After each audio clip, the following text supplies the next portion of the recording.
सदा सर्वदा योग तुझा घडावा, तुझे कारणी देह माझा पडावा.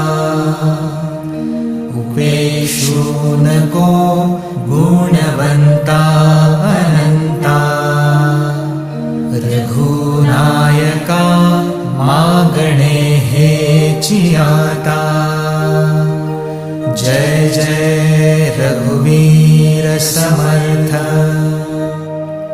मोरया मोरया मी बाळताने, तुझीच सेवा करू काय जाणे. अन्याय माझे कोट्यानुकोटी, मोरेश्वरा